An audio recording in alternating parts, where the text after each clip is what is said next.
कृष्णापुर नाम का एक छोटा सा गांव था। उस गांव में वासु बाबू नाम का 18 साल का एक लड़का रहता था।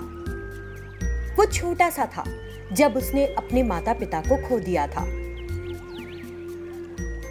उसे पता नहीं था कि क्या करना चाहिए, तो वो सड़कों पर पड़ी पुरानी चीजें इकट्ठा करने लगा और उन्हें पैसे कमाने के लिए बेच दिया। उन पैसों से उसने कुछ पैसों की बचत की और बाकी से अपना पेट भरा। एक दिन वो उन पैसों को गिन रहा था जो उसने बचाए थे। उन्हें गिन लेने के बाद उसने सोचा, मैं इस पैसे से एक ऑटो खरीदूंगा। मैं उस ऑटो को चलाऊंगा और इज्जत के साथ रहूंगा। मैं पुरानी चीजों को इकट्ठा करके बेचना बंद कर दूंगा। कुछ दिन बीत गए। उसने कुछ और पैसे बचाए। फिर एक दिन वो मनोहर के पास गया, एक आदमी जिसे वो जानता था, और उससे कहा, मनोहर भाई, मैंने यहाँ वहाँ जो पुरानी चीजें मिली उन्हें बेचकर कुछ पैसे बचाए हैं। उस पैसे से मुझे कम से कम एक सेकंड हैंड ऑटो ही दिलवा दीजिए। मैं उस ऑटो को चलाकर इज्जत की रोटी खाना चाहता हूँ। पुरानी चीजें इकट्ठी करना बंद कर दूंगा।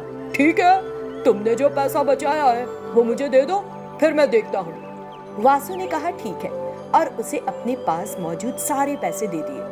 मनोहर ने वो पैसा लिया और कहा, ठीक है, कल सुबह एक बार मुझसे आकर मिलना। मैं तुम्हें एक जगह लेकर जाऊंगा। वासु ने कहा ठीक है और चला गया। अगले दिन सुबह दोनों एक जगह गए। भाई, तुम मुझे यहाँ क्यों लाए? यहाँ तो कहीं भी ऑटो नहीं है। अरे, इतना बड़ा ऑटो तुम्हारे सामने है, दिखाई नहीं दे रहा? दिन में भी अंधेरा छा रहा है क्या आंखों के सामने? अंधे तो नहीं हो गए हो ना? इतना कहते हुए उसने उसे एक बेकार पड़ा ऑटो दिखाया, जिसे देखकर वासु ने कहा, ये क्या है मनोहर भाई? उस ऑटो पर तो जंग लगी है। तुमने जो पैसे मुझे दिए हैं उससे ज्यादा कीमत का है यह ऑटो। लेना है तो लो, नहीं तो छोड़ो, लेकिन तुम्हें तुम्हारा पैसा वापस नहीं मिलेगा। और कोई रास्ता बचा नहीं था।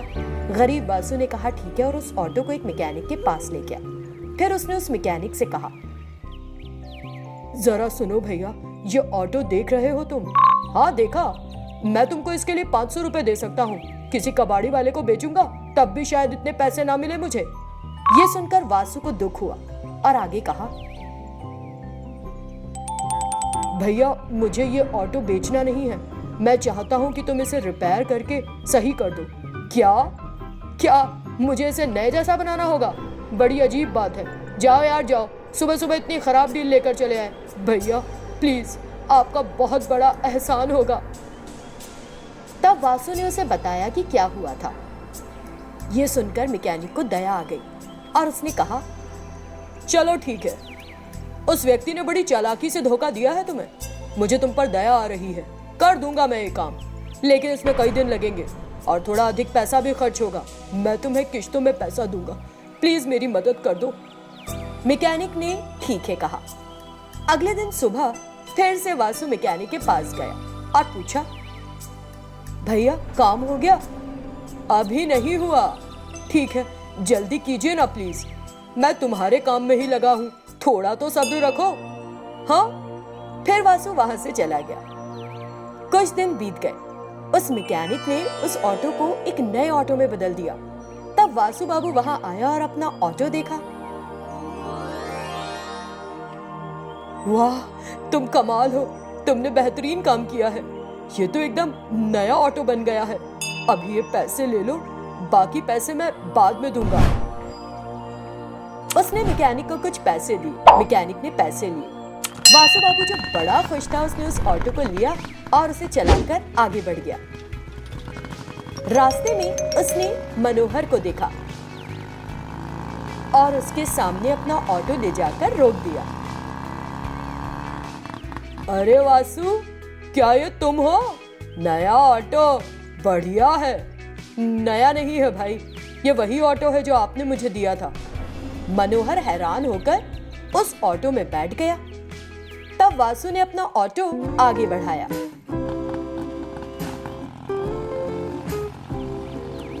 मुझे पड़ोस के गांव में ले चलो, मुझे वहां एक जरूरी काम है।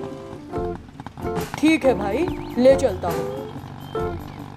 फिर दोनों एक दूसरे से बात करने लगे। इस बीच वे उस गांव में पहुंचे।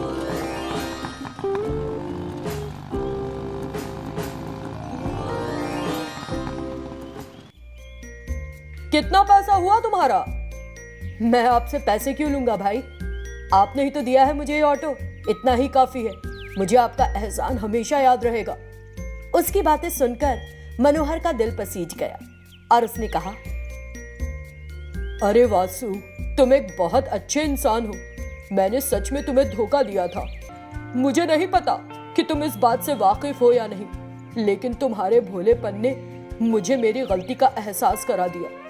ये तो एक बेकार ऑटो था और मुझे ये भी नहीं पता था कि ये किसका ऑटो है।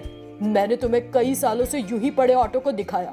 ऐसा कहते हुए उसने उसके पैसे वापस लौटाए। बहुत बहुत धन्यवाद भाई। इतना कहकर वो मैकेनिक के पास गया। वासु ने उसे बताया कि क्या हुआ और उसे सारे पैसे दे दिए। नहीं दोस्त, मुझे पैसे नहीं चाहिए। मैंने तुम्हारी मेहनत और तुम्हारे अच्छे दिल की कीमत को समझा है। भगवान ने भी इसीलिए तुम्हारा भला किया। भगवान उन लोगों का हमेशा अच्छा करते हैं जो दिल से मेहनत करते हैं। मैं तो तुम्हारा दोस्त बनना चाहता हूँ, इसलिए हमारे बीच इस पैसे को मत लाओ। इससे वासु बाबू बहुत खुश हुआ और बोला, मुझे बहुत खुशी हो रही है मेरे दोस्त। ये कहते हुए उसने उस मैकेनिक को गले से लगा लिया। उस दिन के बाद से वे सब कुछ आपस में बांटकर बहुत गहरे दोस्त बन गए और खुशी से रहने लगे। वासु ने अपना ऑटो चलाया और इज्जत की रोटी कमाई।